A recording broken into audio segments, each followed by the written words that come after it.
Was this surprising to you at all to be asked to be the offensive coordinator at Georgia Southern? Yeah, it was a nice surprise, but it was a surprise.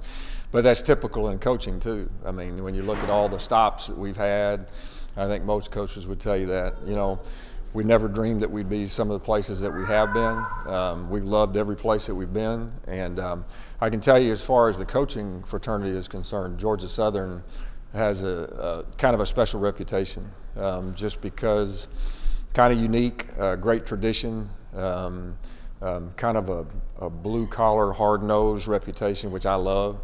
And so it was a real pleasant surprise when I was offered the job. Coach, have you maintained a relationship with Coach Fritz? And if so, did you talk to him about this? Absolutely, yeah. I mean, Coach Fritz is one of the most special guys that I've ever worked for. I absolutely love my time with him. And so obviously he and Susan were both great resources for us. And I did stay in contact with him, both you know, prior to and after accepting the job. And obviously they love this place. They absolutely love this place. And not just the job, but Statesboro and the people and the whole thing. So yes, I did stay in touch with Coach Fritz, and he was awesome. I'm confident that we'll find the pieces here within the program to be able to run what we run and do what we do. It's you know, it's triple option based. That's the foundation, is triple option, and that's where, and it really starts with the inside zone. It really starts with the predetermined give, but there's a lot of, you know, there's a lot of pre-snap motion, a lot of window dressing, but it is triple option based, and we'll base out of the gun and out of the pistol, and it'll be run first, you know, hopefully the history has been, it's been fairly exciting and fairly explosive. And, you know, I think we'll find those guys here, you know, as well. We'll find the right fit, and, you know, for the, not just for the program, but for the offense.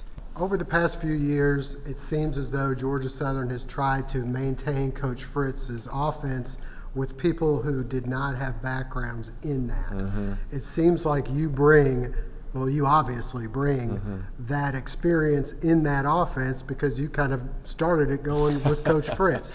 Yeah. Do you look around at the personnel and say, okay, I see what maybe the problem was, and here's the fix for it? Yeah, and again, I think it's too, you know, I'm not going to talk about any problems that anybody else had, because, you know, I mean, these things happen in coaching. I mean, there's all kinds of reasons for change, and all I'm doing is looking forward. And right now, as we speak, you know, I was just in the film room with some of the offensive staff, kind of going through some tape and looking at personnel. I don't know enough about it yet to know, but I know that I'm confident. Let me put it this way: I'm confident that we'll find the pieces here within the program to be able to run what we run and do what we do. And you know, I know, you know, Doug Roos followed me at Sam Houston State, and obviously Doug was here with Willie, and, you know, took the offense to another level at Sam.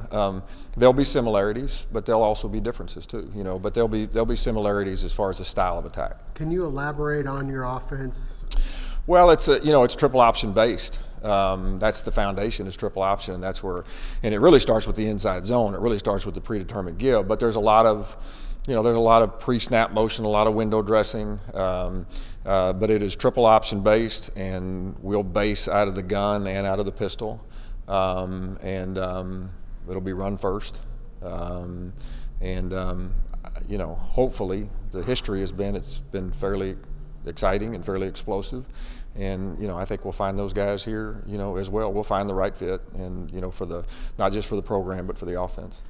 You know, what's crazy is when I interviewed with Coach Fritz at Sam Houston, I sold myself on an offense that was completely different than what we ended up running at Sam Houston.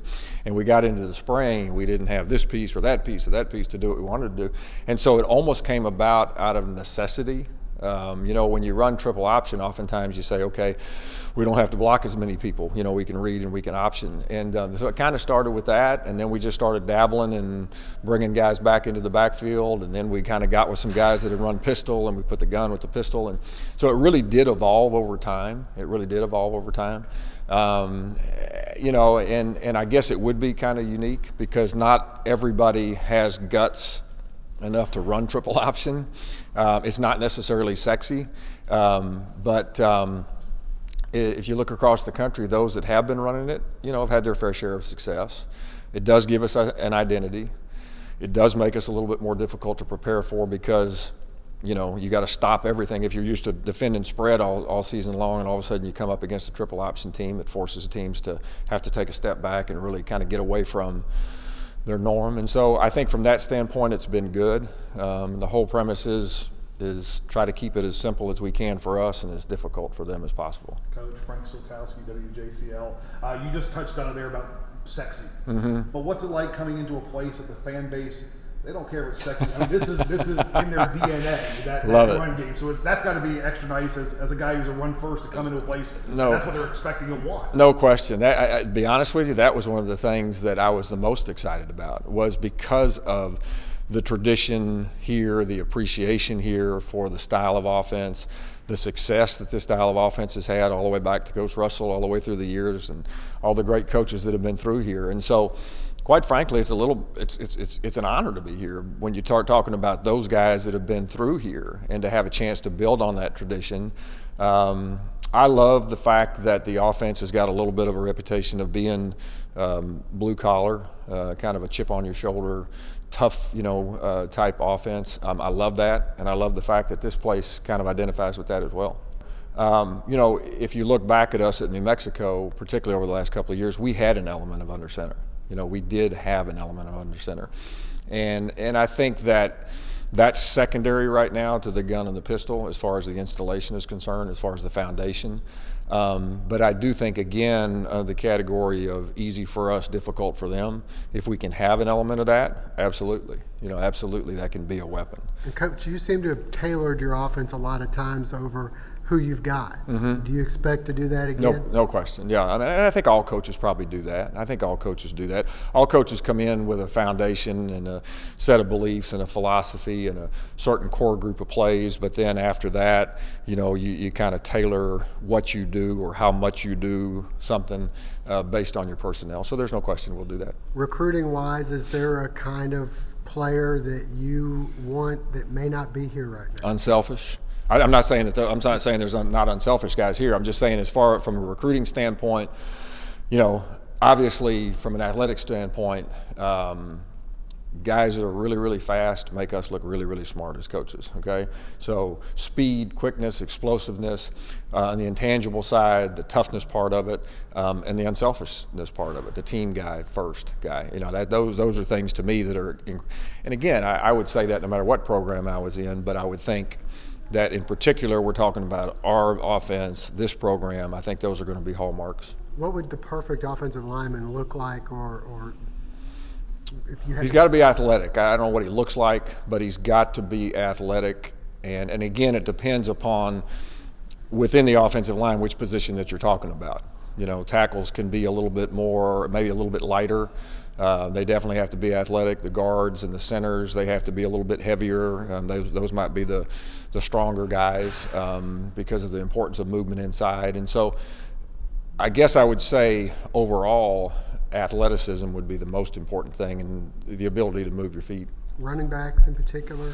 They come in all shapes and sizes, and they all have value. I mean, we had guys at New Mexico and Sam that were the heavier guys that got us the tough yards and maybe weren't quite as explosive, but were also able to block. And then we've had the magic man that were 170 pounds that could hit it up inside or get out on the perimeter and make plays. So again, they come in all shapes and sizes. Everybody wants speed and quickness, and that sure helps.